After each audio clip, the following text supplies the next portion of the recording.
അങ്ങനെ ഒടുക്കം കുറ്റപത്രം റെഡിയായിട്ടുണ്ട്. ഏറ്റുമാനൂർ ജൈനമ്മ കൊലപാതക കേസിൽ കുറ്റപത്രം ഉടൻ സമർപ്പിക്കും. ഈ മാസം 28-ാം തീയതിക്കുള്ളിൽ കുറ്റപത്രം സമർപ്പിക്കാനാണ് അന്വേഷണ സംഘത്തിന്റെ തീരുമാനം. കേസിൽ സെബാസ്റ്റ്യൻ മാത്രമാണ് ഏക പ്രതി. പക്ഷേ ഇതുവരെ ജൈനമ്മയുടെ മൃതദേഹം കണ്ടെത്താനായിട്ടില്ല.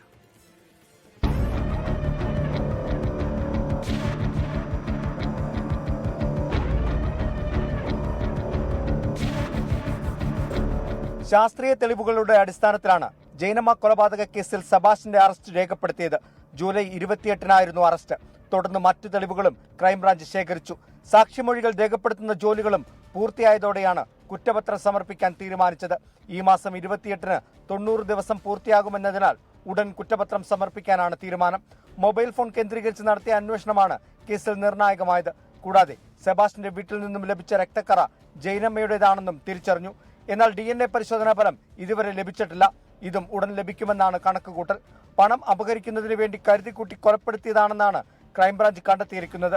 ബിന്ദു തിരോധാന കേസിലും സെബാസ്റ്റ്യനെ പ്രതി ചേർത്ത് അന്വേഷണം നടക്കുന്നുണ്ട്. 24 കോട്ടയം. ലോകത്തെവിടെയായാലും ഏത് സമയത്തും 24 വാർത്തകളും ഓഗ്മെന്റഡ് റിയാലിറ്റി പാക്കേജുകളും എക്സ്പ്ലെയിനറുകളും വിശദമായി കാണാൻ ഞങ്ങളുടെ യൂട്യൂബ് ചാനൽ നിങ്ങൾക്ക് സബ്സ്ക്രൈബ് ചെയ്യാം.